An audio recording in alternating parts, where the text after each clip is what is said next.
तुष्टीकरण के आधार पर देश चलने लग गया। उन्होंने गरीबी का नारा दिया कि हम गरीबी हटाएंगे। क्या गरीबी हटा पाए? कहते थे 1 रुपए में 15 पैसे पहुंचते हैं, या अगर 100 रुपए देते हैं तो 100 रुपए पूरे के पूरे पहुंचते हैं। एक भी कहीं कटमनी नहीं होती है, कहीं एक भी पैसा नहीं कटता है। ये नरेंद्र मोदी जी की दया। और राष्ट्र का काम हो तो प्रदेश का भी मोह छोड़ देना चाहिए, क्योंकि हमारे लिए राष्ट्र सर्वोपरि है। राष्ट्र है तो हम हैं। किस तरह भ्रष्टाचार का बोलबाला था। जमीन में भी घोटाला, पाताल में भी घोटाला, आसमान में भी घोटाला, तार में भी घोटाला, कॉमनवेल्थ में भी घोटाला, जीप घोटाला, क्या क्या घोटाले थे। बोफोर्स घोटाला, लगातार घोटाले होते थे। लोग कसम कसम करके रह जाते थे। तुष्टीकरण के आधार पर देश चलने लग गया था। किस तरह के हालात होते थे। कश्मीर के बारे में तो कोई बोल भी नहीं सकता था। वो कहते थे, जब हम कहते थे कि धारा 370 हटाएंगे, वो कहते थे कि या तो खून की नदियां बह जाएंगी। मित्रों, मैं याद दिलाना चाहता हूं आपको, धारा 370 हमारा 21 अक्टूबर 1951 से जिस दिन जनसंघ की स्थापना हुई थी, उस दिन से हमारे मन में तड़पन थी।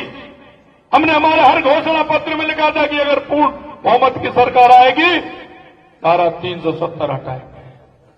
आप सब लोग के सामने हमारे कार्यकर्ता, हमारे वो बुजुर्ग, हमारी 2-2, 3-3 पीढ़ियां खप गई। उन्होंने नारे दिए थे कि जहां हुए बलिदान मुखर्जी वो कश्मीर हमारा है। और धीरे धीरे आपने देख लिया, यशस्वी प्रधानमंत्री नरेंद्र मोदी जी के नेतृत्व में 5 मिनट के अंदर धारा 370 को खत्म करके दिखा दिया। मैं ये सारी बातें आपसे इसलिए कहना चाहता हूं मित्रों कि 1893 में स्वामी विवेकानंद जी ने कहा था 21वीं सदी भारत की होगी। 2014 के बाद आपका अनुभव हो रहा है कि नहीं हो रहा है। पहले दुनिया में कहीं भारत का कोई नाम भी नहीं लेता था, लेकिन आज भारत के यशस्वी प्रधानमंत्री नरेंद्र मोदी किसी छोटे देश में भी जाते हैं, दुनिया के अंदर ये होता है कि पता नहीं ये क्या बोलने वाले हैं, क्या कहने वाले हैं। आज दुनिया के अंदर भारत का जो स्थान बना है वो आप सभी को पता है। कांग्रेस हमेशा गरीब के नाम पर वोट मांगती थी। इंदिरा जी से लेकर के, राजीव जी से लेकर के, सोनिया जी से लेकर के, राहुल जी से लेकर के, अभी भी आप देख रहे हैं वो यात्रा निकाल रहे हैं। कल मैं भी धौलपुर में था, परसों वो भी धौलपुर में थे। वो यात्रा निकाल रहे हैं, कभी भारत जोड़ने की यात्रा निकालते हैं तो कभी न्याय यात्रा निकालते हैं। गरीबी का नारा देते हैं। उन्होंने गरीबी का नारा दिया कि हम गरीबी हटाएंगे। क्या गरीबी हटा पाए? लेकिन मैं आपसे एक निवेदन में करना चाहता हूं, 2014 के बाद और इस देश में गरीब का कल्याण करने वाला कोई है तो देश के यशस्वी प्रधानमंत्री नरेंद्र मोदी।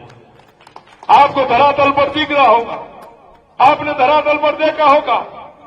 कहते थे 1 रुपए में 15 पैसे पहुंचते हैं, या अगर 100 रुपए देते हैं तो 100 रुपए पूरे के पूरे पहुंचते हैं। एक भी कहीं कटमनी नहीं होती है, कहीं एक भी पैसा नहीं कटता है। ये नरेंद्र मोदी जी की दया है। मित्रों, मैं आपसे इतना ही कहना चाहता हूं कि जब आपने ही बताया है कि परिवार का काम हो तो व्यक्ति को अपना काम छोड़ देना चाहिए, और जब परिवार का, गांव का काम हो तो परिवार का मोह भी छोड़ देना चाहिए। अगर उस पंचायत समिति या तहसील का काम हो तो उस गांव का मोह भी छोड़ देना चाहिए। अगर उस जिले का काम हो तो तहसील का मोह भी छोड़ देना चाहिए, और जिले का, प्रदेश का काम हो तो जिले का मोह भी छोड़ देना चाहिए, और राष्ट्र का काम हो तो प्रदेश का भी मोह छोड़ देना चाहिए। क्योंकि हमारे लिए राष्ट्र सर्वोपरि है।